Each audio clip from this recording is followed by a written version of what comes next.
হে WhatsApp লারামাসে ভাই সাহেব, আপনারা কি জানেন জাকাতের শাড়ি কাকে বলে? আমি আইছিলাম মোহন সিং বইয়ের লাগে শাড়ি কিনে লাগিয়া, তো এই গেছি একটা দোকানে, এক সিপার মধ্যে দেখি সাদা কাগজের মধ্যে লেখা জাকাতের শাড়ি। আমি বললাম জাকাতের শাড়ি ঘটনাটা কি? আরে ঘটনা ঘটে গেছে।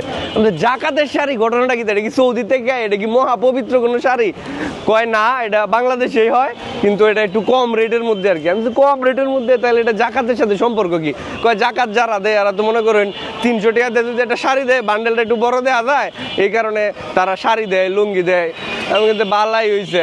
এখন এই কনসেপ্টটা আমি আসলে ক্লিয়ার করি, জিনিসটা আসলে কি। এই যে বলে বড় লোকের টাকার মধ্যে গরিবের হক থাকে, হক জিনিসটা কি?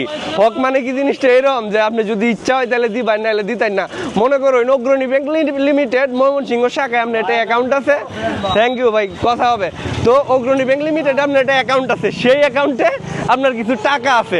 তো ঈদের সময় আপনি গেছেন টেহা তুলতে, ব্যাংকের ম্যানেজার আপনার কইলো ঈদের সময় আইসেন টেহা তুলনে লেগিয়া, আপনি তো টেহা দিয়ে পাঞ্জাবি কিনবেন, তো লো হয় আপনার একটা পাঞ্জাবি দিলাম।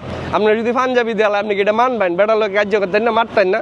তা এই যে গরিবের হক, এই হকটা আপনি কি কারণে মারুন? বেটা হইলো আপনার কাছে টেহা পায়, এটা তো আপনি দিবেন কি দিবেন এটা আপনি মন মর্জির উপরে নির্ভর করে না। ম্যানেজার যেমন টাকা দিতে বাধ্য, আপনিও টাকা দিতে বাধ্য। তো টেহা দিবেন, এটা দিয়ে লুঙ্গি কিনবো, পাঞ্জাবি কিনবো না জাইঙ্গা কিনবো, এটা তার অভিরুচি। এটা লয়ে তো আপনি সিদ্ধান্ত নেওয়ার কেউ না, বুঝছেন না বিষয়টা?